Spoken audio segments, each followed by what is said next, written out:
أعوذ بالله من الشيطان الرجيم. بسم الله الرحمن الرحيم. أولم ير الذين كفروا أن السماوات والأرض كانتا رتقا ففتقناهما. کیا ان کافروں کو یہ معلوم نہیں ہوا کہ آسمان اور زمین پہلے بند تھے، پھر ہم نے ان کو اپنی قدرت سے کھول دیا۔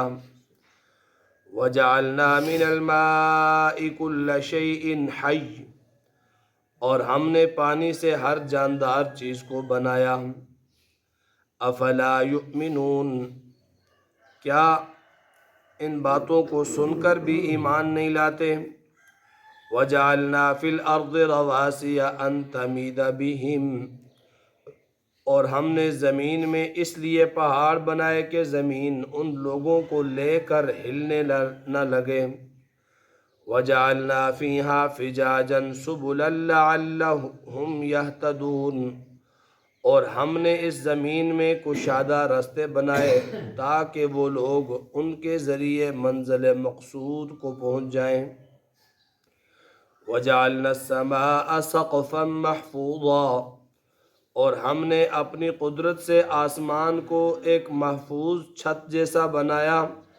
وَهُمْ عَنْ آيَاتِهَا مُعْرِضُونَ، اور یہ لوگ آسمان کے اندر موجود ہماری نشانیوں سے اعراض کیے ہوئے ہیں۔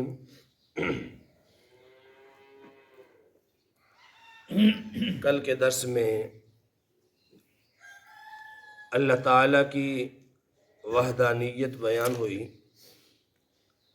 اور وہ تمام گروہ یا فرقے یا قومیں جو اللہ کی الوہیت میں پیغمبروں کو یا کسی اور کو شریک ٹھہراتے تھے، ان کی تردید کی گئی۔ آج کی ان آیات میں اللہ تعالیٰ نے اپنی قدرت کی صرف 3 نشانیوں کا ذکر کر کے دعوت فکر دی ہے اللہ نے اپنے ہر بندے کو، کہ میری قدرت کی ان نشانیوں میں تم ذرا غور کرو تو ہر نشانی سے تمہیں میری ذات سمجھ آئے گی، تمہیں میری وحدانیت سمجھ آئے گی، تمہیں میری یکتائی سمجھ آئے گی۔ اور یہ چیزیں بھی ایسی ہیں کہ انسان روزمرہ ان کو دیکھتا ہے، ان پر چلتا ہے، ان سے مستفید ہوتا ہے۔ تو فرمایا اولم یر الذین کفروا ان السماوات والارض، کیا دیکھتے نہیں ہیں کافر لوگ کہ آسمان اور زمین پہلے بند تھے، پھر ہم نے انہیں کھول لیا۔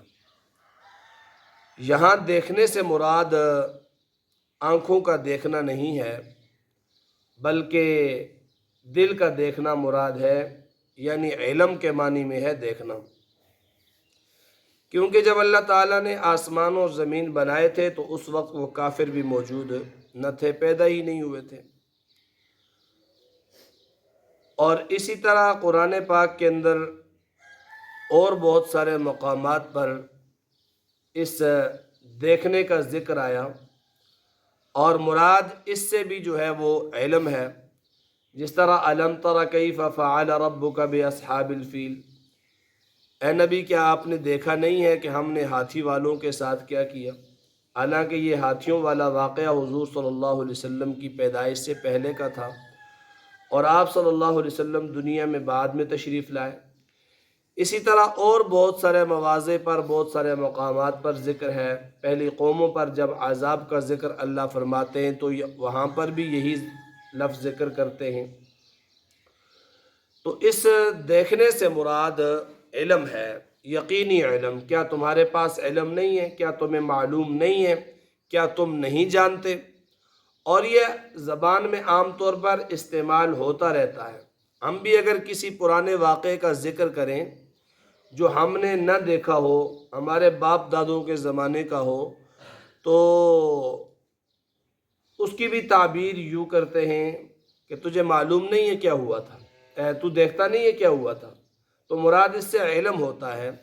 تو اس سے جو ہے وہ بعض لوگ انبیاء کرام کی عالم الغیب کو عقیدہ نکالتے ہیں کہ وہ غیب کو جاننے والے ہیں، غیب کو دیکھنے والے ہیں، اس لیے قرآن میں اللہ تعالیٰ نے جو ہے وہ رؤیت کا، دیکھنے کا لفظ استعمال کیا۔ تو اس سے جو ہے وہ انبیاء کا عالم الغیب ہونا، غیب کی خبروں کا انہیں معلوم ہونا، یہ قطعاً ثابت نہیں ہوتا۔ کیوں نہیں ہوتا؟ اس لیے کہ بہت ساری ایسی آیات ہیں جہاں اللہ نے پہلے انبیاء کا ذکر کیا اور پھر اس کے بعد اللہ نے تصریح کی، جس طرح یوسف علیہ السلام کا واقعہ اللہ بیان فرماتے ہیں، تو اللہ فرماتے ہیں کہ ہم وحی کے ذریعے سے آپ کے سامنے سب قصوں میں سے اچھا قصہ بیان کرتے ہیں، اور آپ اس وقت موجود نہیں تھے۔ سورہ مریم کے اندر اللہ تعالیٰ حضرت یحییٰ علیہ السلام کا ذکر فرماتے ہیں، تو وہاں پر بھی یہی لفظ استعمال کرنے کے بعد اللہ فرماتے ہیں وَمَا كُنْتَ لَدَيْهِمْ اِذْ يُلْقُونَ أَقْلَامَهُمْ أَيُّهُمْ يَكْفُلُ مریم، کہ تم اس وقت ان کے پاس موجود نہیں تھے کہ جب وہ قرآن اندازی کر رہے تھے کہ مریم کی پرورش کون کرے گا۔ اور اگر اس سے عالم الغیب ہونے کا معنی لے لیا جائے کہ انبیاء کرام عالم الغیب ہیں، قرآن میں اللہ نے دیکھنے کا لفظ استعمال کیا ہے، تو اس آیت کے اندر اللہ تعالیٰ نے دیکھنے کا لفظ انبیاء کے لیے نہیں بلکہ کافروں کے لیے استعمال کیا ہے کہ اولم یر الذین کفروا، کیا کافر دیکھتے نہیں؟ تو پھر اگر اس سے انبیاء کا علم غیب ثابت کرو تو پھر اسی آیت سے کافروں کے لیے بھی علم غیب ثابت کرنا پڑے گا، اور کافروں کے بارے میں تو کسی کا بھی عقیدہ نہیں ہے کہ وہ عالم الغیب تھے۔ تو اس لیے جو یقینی واقعہ پہلے رونما ہو گیا، تو اس کو جب اللہ تعالیٰ تعبیر فرماتے ہیں تو اس یقین کے لیے اللہ تعالیٰ رؤیت کا لفظ استعمال فرماتے ہیں، دیکھنے کا لفظ استعمال فرماتے ہیں۔ معلوم اس سے جاننا ہوتا ہے، مقصود اس سے جو ہے وہ علم ہوتا ہے، اور یہ رؤیت کا لفظ اس لیے استعمال کیا جاتا ہے کہ جو واقعہ گزرا وہ اتنا یقینی ہے، اتنا یقینی ہے، اتنا پختہ ہے، گویا کہ آنکھوں سے ہی دیکھا ہو۔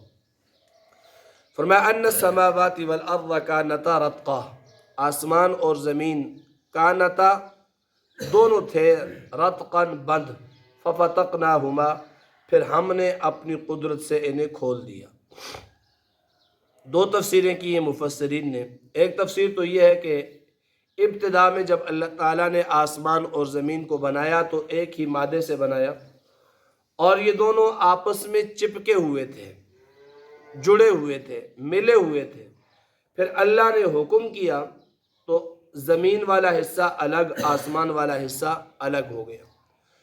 اور اسی پر سائنس کا بھی ایک نظریہ قائم ہے۔ سائنس یہ کہتی ہے کہ آسمان اور زمین ایک تودے کی شکل میں تھے، اور پھر کوئی زلزلہ ہوا یا دھماکہ ہوا تو پھر یہ دونوں الگ الگ ہو گئے۔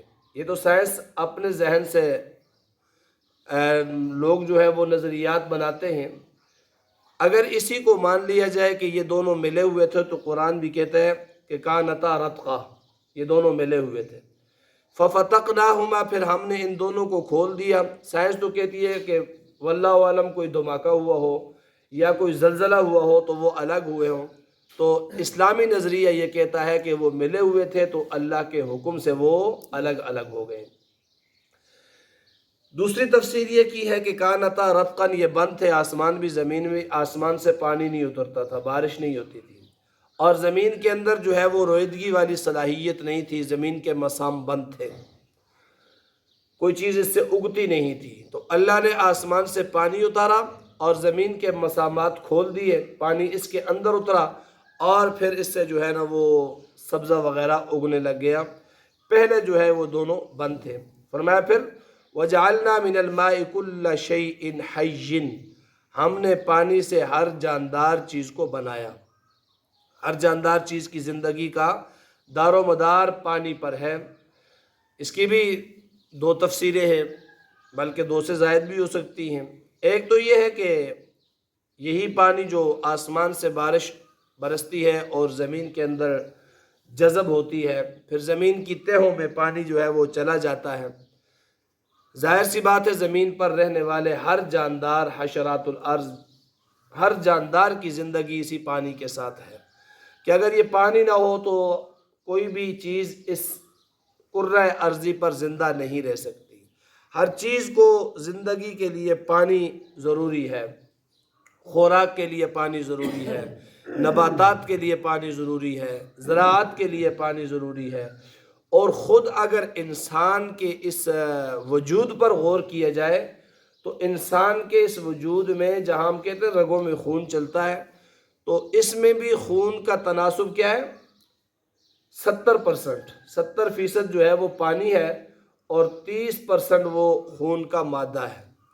جسم کے اندر جو رگوں میں چلتا ہے اس خون میں بھی 70% پانی ہے۔ اگر یہ پانی خشک ہو جائے، کسی بندے کو ہیضہ ہو جاتا ہے اور وہ خوب الٹیاں وغیرہ کرتا رہتا ہے تو اس کی حالت کیسی بن جاتی ہے؟ کیا کہتے ہیں ڈاکٹر؟ پانی ختم ہو گیا، حالانکہ اس کے اندر پانی نظر نہیں آ رہا، تو وہ وہی پانی ہوتا ہے۔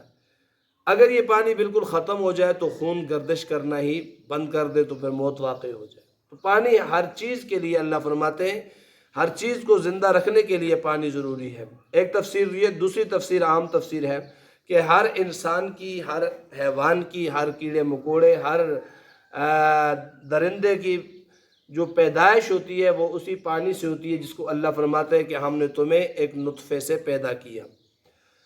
فرمایا افلا یؤمنون، کیا تم جانتے ایمان نہیں لاتے؟ وجعلنا فی الارض رواسy ان تمید بہم، زمین کو دیکھو، اس زمین کے اوپر ہم نے بڑے بڑے پہاڑ ٹکا دیے، بڑے بڑے پہاڑ رکھ دیے۔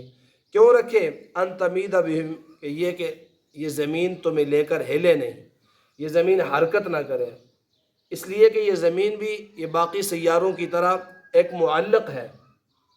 جس طرح چاند ہے ہمیں نظر آ رہا ہے، سورج ہمیں نظر آ رہا ہے، یہ معلق ہیں، یہ لٹکے ہوئے ہیں۔ زمین بھی اسی طرح کا ایک سیارہ ہے، یہ کسی چیز کے اوپر یہ قائم نہیں ہے، اس کے نیچے کوئی چیز نہیں ہے کہ یہ کسی چیز پر قائم ہو، یہ چاند کی طرح اور سورج کی طرح ہے، اور ظاہر سی بات ہے پھر اس میں حرکت بھی ہو سکتی ہے۔ تو اس لیے اللہ فرماتے ہیں ان تمید بہم، ہم نے اس پر پہاڑ اس لیے رکھے تاکہ یہ قرار میں رہے، یہ تمہیں لے کر ہلے نہیں۔ وجعلنا فیہا فجاجا سبلا، پھر ہم نے اس میں کشادہ رستے بنائے، پہاڑ بنا کر کشادہ رستے بھی بنا دیے۔ اگر صرف پہاڑ ہی ہوتے تو ایک طرف سے دوسری طرف جانے کا راستہ ہی نہ ہوتا۔ فرمایا وجعلنا السماء سقفا محفوظا، اور آسمان کو تمہارے لیے مضبوط اور محفوظ چھت بنایا۔ چھت کی مثال، چھت کے ساتھ جو ہے وہ تشبیہ دی سمجھانے کے لیے، ورنہ جو یہ چھتیں ہم بناتے ہیں یہ کیا ہے؟ کمزور سی چھتیں ہیں، گر جائیں۔ آسمان ایسا اللہ نے بنایا کہ جس کے نیچے نہ کوئی ستون ہے نہ کوئی دیوار ہے، اور اتنا بڑا آسمان جس کے اندر ذرا برابر بھی دراڑ نہیں۔ وَهُمْ عَنْ آيَاتِهَا مُعْرِضُونَ، فرمایا کہ یہ لوگ پھر بھی اللہ کی نشانیوں سے اعراض کرتے ہیں۔